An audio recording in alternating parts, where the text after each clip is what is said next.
আসসালামু আলাইকুম। সবাইকে স্বাগত জানাচ্ছি আমি নাইম ফাথম মুবিন। শুরুতে সংবাদ শিরোনাম। বাংলাদেশের সর্বশেষ গুরুত্বপূর্ণ আপডেট সংবাদে আপনাকে স্বাগত। শুরুতেই সংবাদ শিরোনাম, পরে বিস্তারিত। প্রথমেই জানাবো আমাদের হাতে থাকা সর্বশেষ গুরুত্বপূর্ণ সবথেকে তাজা আপডেট সংবাদ। বাংলাদেশ জামাত ইসলামের আমির বললেন, কুচি কুচি করে কাটার পর এখন আপনারা বলছেন আসুন ঐক্যবদ্ধভাবে দেশটা চালাই। বাংলাদেশ জামাত ইসলামের আমির ডাক্তার শফিকুর রহমান বলেছেন যে যানবাহন চালাতে হলে অন্তত 2টা টায়ার লাগে। এই সংসদেরও 2টা টায়ার, একটা সরকারি দল আরেকটি বিরোধী দল। যে কোনো একটা টায়ার যদি অকেজো হয়ে যায় পুরো যানবাহন অকেজো হয়ে পড়বে। জামাতের আমির বলেন, জামাতকে আপনারা কুচি কুচি করে কাটার পর এখন বলছেন যে আসুন ঐক্যবদ্ধভাবে দেশটা চালাই। ঐক্যবদ্ধভাবে রাষ্ট্র পরিচালনার মতো কোনো সিস্টেমই আপনারা বাকি রাখেননি। জানাবো কৃষিতে আরও বরাদ্দ বাড়ানোর আহ্বান রুহুল কবির রিজভী। প্রধানমন্ত্রী রাজনৈতিক ও শিল্প বিষয়ক উপদেষ্টা এবং বিএনপির সিনিয়র যুগ্ম মহাসচিব অ্যাডভোকেট রুহুল কবির রিজভী বলেছেন যে দেশের খাদ্য নিরাপত্তা, কর্মসংস্থান ও মূল্যস্ফীতি নিয়ন্ত্রণে কৃষিখাতে গুরুত্ব বিবেচনায় বাজেটে এই খাতের বরাদ্দ আরও বাড়ানো উচিত। এদিকে ঘুমন্ত স্বামীকে গলা কেটে হত্যা। নারায়ণগঞ্জের ফতুল্লায় পরকীয়া সন্দেহে ঘুমন্ত জাহাঙ্গীর আলম জনি 62 নামের একজনকে গলা কেটে হত্যার অভিযোগ উঠেছে তার স্ত্রীর বিরুদ্ধে। আজ দুপুরে ফতুল্লার দেলপাড়া মির্জাবাড়ি এলাকায় ফারজানা আক্তার সুমি, বয়স 42, তার বাড়ি থেকে লাশ উদ্ধার করেছে পুলিশের সদস্যরা। এরপর জানাবো সীমান্তে অস্ত্রসহ যুবক গ্রেপ্তার। শেরপুরের ঝিনাইগাতি উপজেলায় নওকুচি সীমান্ত এলাকায় অভিযান চালিয়ে আগ্নেয়াস্ত্রসহ মোহাম্মদ পিয়ার আলী 32 নামের এক ব্যক্তিকে আটক করেছে border guard of Bangladesh BGB. আজ বিজিবি 39 ব্যাটালিয়নের সদস্যরা তাকে অস্ত্রসহ হাতে নাতে আটক করে। এবং সর্বশেষ জানাবো দুর্নীতি বিরোধী অভিযানে ইরাকে সংসদ সদস্য সহ 47 কর্মকর্তা গ্রেপ্তার। এ অবস্থায় দুর্নীতি বিরোধী অভিযানের অংশ হিসেবে ইরাকে এই সংসদ সদস্য সহ মোট 47 জন কর্মকর্তাকে গ্রেপ্তার করেছে দেশটির কর্তৃপক্ষ। আজ সংবাদ মাধ্যমের বরাতে বাগদাদ থেকে এএফপি এই তথ্য নিশ্চিত করেছেন। প্রিয় দর্শক, এতক্ষণ শুনছিলেন সংবাদ শিরোনাম, এবারে বিস্তারিত।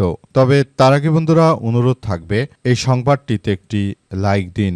এই চ্যানেলে আপনি নতুন হয়ে থাকলে আমাদের সংবাদটি দেখতে দেখতে চ্যানেলটি সাবস্ক্রাইব করে রাখুন। কমেন্ট করে বন্ধুরা আপনার মূল্যবান মতামত জানিয়ে দিন আপনি বিশ্বের কোন দেশ থেকে বা বাংলাদেশের কোন স্থান থেকে আমাদের সংবাদটি দেখছেন এবং শুনছেন। আর বন্ধুরা, সংবাদটি আপনার সোশ্যাল মিডিয়া ফেসবুকে শেয়ার করে বন্ধুদেরও দেখার সুযোগ করে দিন। আজকের এই সংবাদ সম্পর্কে আপনার মূল্যবান মতামত কমেন্ট বক্সে কমেন্ট করে জানিয়ে দিন।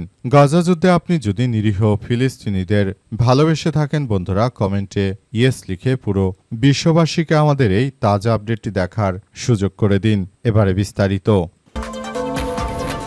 ঘুমন্ত স্বামীকে গলা কেটে হত্যা।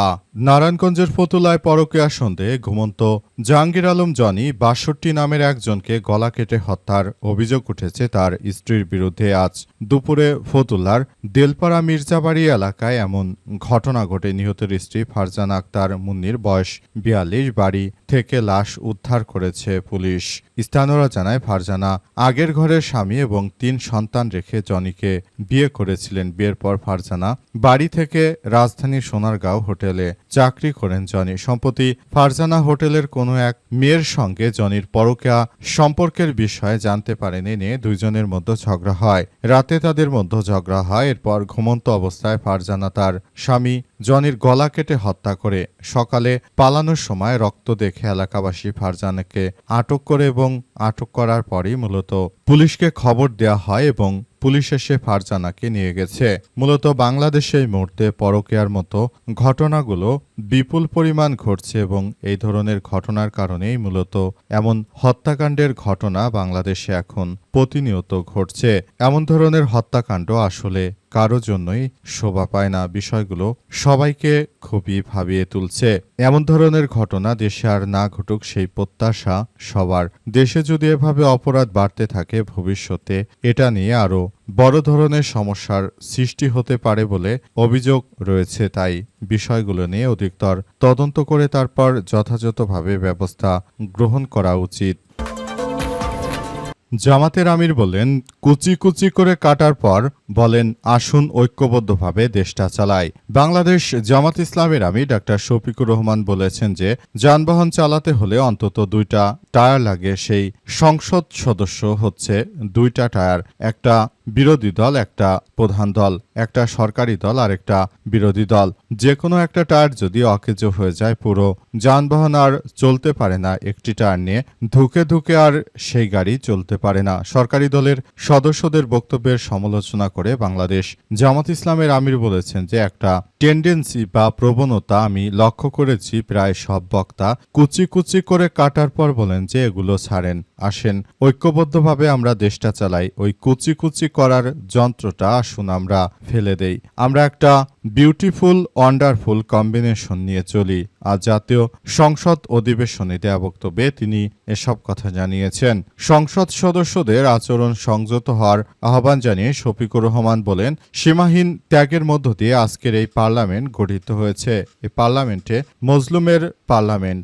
সঙ্গত কারণেই আশা করি যে এই পার্লামেন্ট এমন কোনো আচরণ করবেন না যেটা মজলুম দেশবাসীকে আহত করে। এই পার্লামেন্ট দায়িত্বশীল আচরণ করবে, জাতিকে স্বপ্ন দেখাবে, জাতিকে জাগিয়ে তুলবে, জাতিকে ঐক্যবদ্ধ করবে এবং জাতিকে সামনের দিকে এগিয়ে নেওয়ার চেষ্টা করবে। এমন একটি পার্লামেন্টে আমরা দেখতে চাই বলে জানিয়েছেন বাংলাদেশ জামাত ইসলামের আমির ডাক্তার শফিকুর রহমান। কৃষিতে আরও বরাদ্দ বাড়ানোর আহ্বান রুহুল কবির রিজভীর। প্রধানমন্ত্রীর রাজনৈতিক ও শিল্প বিষয়ক উপদেষ্টা বিএনপির সিনিয়র যুগ্ম মহাসচিব অ্যাডভোকেট রুহুল কবির রিজভী বলেছেন, দেশের খাদ্য নিরাপত্তা, কর্মসংস্থান ও মূল্যস্ফীতি নিয়ন্ত্রণে কৃষিখাতের গুরুত্ব বিবেচনায় বাজেটে এই খাতে আরও বরাদ্দ বাড়ানো উচিত। আজ রাজধানীর ফার্মগেটে কৃষিবিদ ইনস্টিটিউটে এগ্রিকালচারালিস্ট অ্যাসোসিয়েশন অব বাংলাদেশ অ্যাব আয়োজিত বাজেট 2026-27 কৃষি উন্নয়নের রূপরেখা এবং বাস্তবায়নের চ্যালেঞ্জ শীর্ষক সেমিনারে তিনি এসব কথা বলেন। রুহুল কবির রিজভী বলেছেন, 9,38,000 কোটি টাকার বাজেটে 42,50,000 কৃষকের মধ্যে কৃষি কার্ড দেওয়ার লক্ষ্য গুরুত্বপূর্ণ উদ্যোগ। গ্রামীণ অর্থায়নের মাধ্যমে কৃষি উন্নয়নের ক্ষেত্রে এটি বড় ভূমিকা রাখবে বলে মনে করেন তিনি। নিজের কৃষি ব্যাংক ও রাকাবের চেয়ারম্যান হিসেবে দায়িত্ব পালনের অভিজ্ঞতার কথা তুলে ধরে তিনি বলেন, 1974 সালে দুর্ভিক্ষের পর শহীদ রাষ্ট্রপতি জিয়াউর রহমান এর সময় গ্রামীণ